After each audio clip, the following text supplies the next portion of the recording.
KIIFB masala bond കേസിൽ മുൻമന്ത്രി doctor Thomas Isaac ഇന്ന് കൊച്ചി ഇ ഡി ഓഫീസിൽ ചോദ്യം ചെയ്യലിന് ഹാജരാകണം എന്നുള്ളൊരു ഇന്നത്തെ ദിവസത്തിന്റെ പ്രത്യേകത അങ്ങനെയാണല്ലോ. നമുക്കറിയാം ജിജീഷ്, ഈ ഇ ഡിയുടെ അന്വേഷണം തടസ്സപ്പെടുത്താൻ മാത്രമല്ല ഇ ഡി അയക്കുന്ന സമൻസുകൾ ഒഴിവാക്കാൻ വേണ്ടി നിരന്തരം തോമസ് ഐസക് ഹൈക്കോടതിയെ സമീപിച്ച സാഹചര്യമുണ്ടായിരുന്നു. ഒടുവിൽ ഹൈക്കോടതിക്ക് ചോദിക്കേണ്ടി വന്നു, ഇ ഡിയുടെ മുന്നിൽ ഹാജരാകുന്നതിൽ എന്താണ് തടസ്സം, അഥവാ ഹാജരാകേണ്ടതിന് സംരക്ഷണം വേണമെങ്കിൽ അത് കോടതി ആ കാര്യത്തിൽ ഇടപെടാം എന്നുള്ളത്. അതോടെയാണ് ആ ഒരു ഇ ഡിയുടെ അന്വേഷണം തടസ്സപ്പെടുത്താനുള്ള തോമസ് ഐസക്കിന്റെ ആ ഒരു നീക്കം പാളിയത്. എന്തായാലും ഇന്ന് ഹാജരാകണം എന്നുള്ള ഇന്നത്തെ ദിവസത്തിന്റെ ചോദ്യം ചെയ്യലിന് ഹാജരാകണം എന്നുള്ളതാണ്. പക്ഷേ തോമസ് ഐസക്കിന്റെ പര്യടന പരിപാടികളിലൊന്നും മാറ്റം വന്നിട്ടില്ല എന്നും അറിയാൻ സാധിക്കുന്നു. അങ്ങനെയാണെങ്കിൽ തോമസ് ഐസക്കിന്റെ നീക്കം എന്തായിരിക്കും എന്നുള്ളതാണ് ഊഹിക്കേണ്ടത്.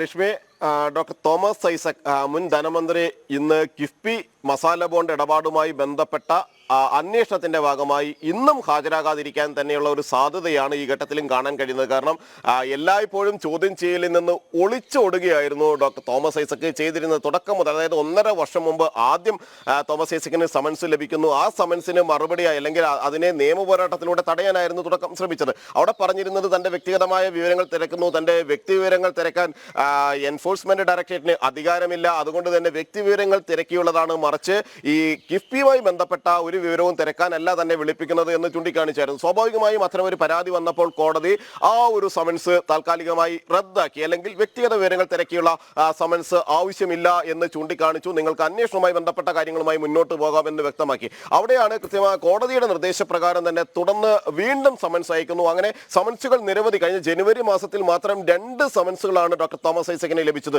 ഇതിനോടൊന്നും തന്നെ ഒന്നുകിൽ പ്രതികരിക്കാതിരിക്കുക, അല്ലെങ്കിൽ മാധ്യമങ്ങളെ കണ്ടതിന് ശേഷം തന്റെ തിരക്കുകൾ വിശദീകരിക്കുക, പാർട്ടിയുമായി ബന്ധപ്പെട്ട തിരക്കുകൾ അടക്കമുള്ള കാര്യങ്ങൾ വിശദീകരിക്കുക, അങ്ങനെ അന്വേഷണത്തിൽ നിന്ന് ഒഴിഞ്ഞു മാറാൻ. അവിടെയാണ് ലക്ഷ്മി സൂചിപ്പിച്ചതുപോലെ തന്നെ ഹൈക്കോടതിയുടെ പ്രധാനപ്പെട്ട പരാമർശങ്ങൾ പലതും ഈ കേസ് പരിഗണിക്കുന്നതിനിടയിൽ ഉണ്ടായത്. കാരണം അന്തിമ ഉത്തരവിലേക്ക് നീങ്ങാത്തത് കൊണ്ട് തന്നെ കോടതി അവിടെ ഒരു ഓർഡർ പറഞ്ഞില്ല എങ്കിൽ കൂടി ഈ കാര്യങ്ങൾ പരിഗണിക്കുമ്പോൾ തോമസ് ഐസക്കിന്റെ ഹർജിയും കിഫ്ബിയുടെ പ്രത്യേകമായി തന്നെയുള്ള ഹർജിയും എല്ലാം പരിഗണിക്കുമ്പോൾ എന്തുകൊണ്ട് അന്വേഷണവുമായി സഹകരിക്കുന്നില്ല?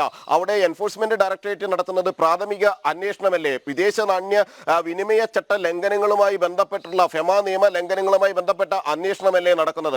അങ്ങനെയെങ്കിൽ അന്വേഷണവുമായി പ്രാഥമിക അന്വേഷണം നടക്കുമ്പോൾ അവിടെ സഹകരിക്കുകയല്ലേ വേണ്ടത് എന്ന കാര്യമാണ് കിഫ്ബിയോടും ഡോക്ടർ തോമസ് ഐസക്കിനോടും എല്ലാം തന്നെ പലവട്ടം കോടതി ചോദിച്ചത്. എന്നാൽ കഴിഞ്ഞ ദിവസം ഈ ഒരു കേസ് പരിഗണിക്കുന്ന ഘട്ടത്തിൽ ഇന്ന് ഹാജരാകുന്നതുമായി ബന്ധപ്പെട്ട തീരുമാനമെടുക്കാൻ തോമസ് ഐസക്കിന് സ്വാതന്ത്ര്യം നൽകി. തോമസ് ഐസക്കിന് ഹാജരാകുകയോ ഹാജരാകാതിരിക്കുകയോ ചെയ്യാം ഇന്ന് എന്ന് കോടതി വ്യക്തമാക്കിയിട്ടുണ്ട്. കാരണം 18-ാം തീയതിയിലേക്കാണ് കേസ് മാറ്റിയിരിക്കുന്നത്. അന്ന് വിശദമായി തന്നെ ഈ വാദങ്ങളുടെ എല്ലാം അടിസ്ഥാനത്തിലായിരിക്കും കോടതി ഒരു അന്തിമ തീരുമാനത്തിലേക്ക് എത്തുകയോ അല്ലെങ്കിൽ വീണ്ടും വാദങ്ങൾ തുടരുകയും എല്ലാം ചെയ്യുന്നത്. അതുകൊണ്ട് തന്നെ ഇന്ന് ഹാജരാകുന്ന കാര്യത്തിൽ തോമസ് ഐസക്കിന് തീരുമാനമെടുക്കാമെന്ന് പറയുന്നു. അവിടെയാണ് ഒരുപക്ഷെ തോമസ് ഐസക് ഹാജരാകാതിരിക്കുക. കാരണം പത്തനംതിട്ടയിലെ LDF സ്ഥാനാർത്ഥിയാണ്, ഒപ്പം തന്നെ CPM-ന്റെ കേന്ദ്ര കമ്മിറ്റി അംഗമാണ്. പാർട്ടിയെ സംബന്ധിച്ചിടത്തോളം ഇത്ര വലിയ ഒരു ക്രമക്കേടുമായി ബന്ധപ്പെട്ട് എൻഫോഴ്സ്മെന്റ് ഡയറക്ടറേറ്റിന്റെ അന്വേഷണ പരിധിയിലുള്ള സാമ്പത്തിക ഇടപാടുമായി ബന്ധപ്പെട്ട ഒരു ക്രമക്കേടിന്റെ അന്വേഷണം നടക്കുന്ന ഘട്ടത്തിൽ അതിൽ പങ്കാളിയായിക്കൊണ്ട് ഒരു മുൻ മന്ത്രി തന്നെ, പാർട്ടിയുടെ പ്രധാനപ്പെട്ട ചുമതലകൾ വഹിക്കുന്ന ആൾ തന്നെ, ഒപ്പം തന്നെ LDF-ന്റെ സ്ഥാനാർത്ഥി തന്നെ അന്വേഷണ സംഘത്തിന് മുന്നിൽ ഹാജരാകുന്നത് അത് വലിയൊരു തിരിച്ചടിയാകുമെന്ന് ഭയക്കുന്നുണ്ട്.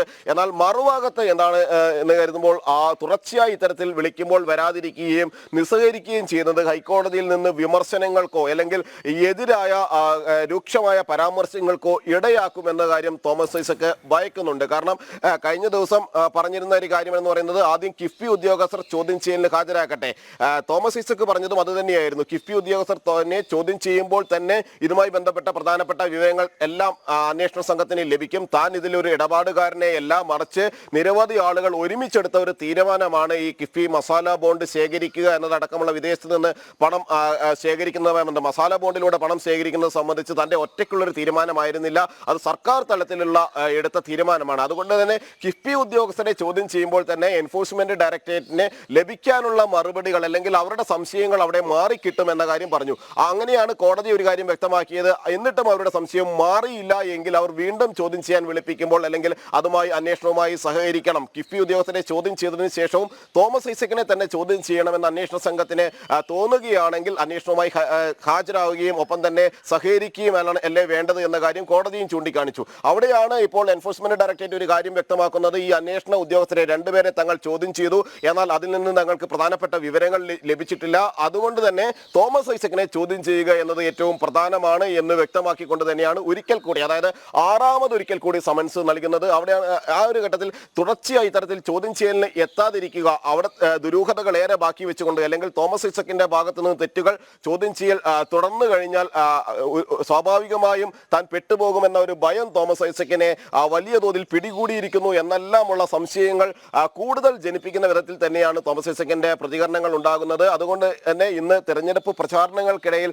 തോമസ് ഐസക്ക് ഹാജരാകാനുള്ള സാധ്യത വളരെ വിരളമാണ്. മാത്രമല്ല കോടതിയിൽ കേസ് പരിഗണിക്കുന്നു എന്ന കാര്യം കൂടി ചൂണ്ടിക്കാണിച്ചുകൊണ്ട് ഇന്നും ഒഴിവാകാൻ തന്നെയുള്ള ഒരു സാധ്യതയാണ് കാണുന്നത്. ലക്ഷ്മി.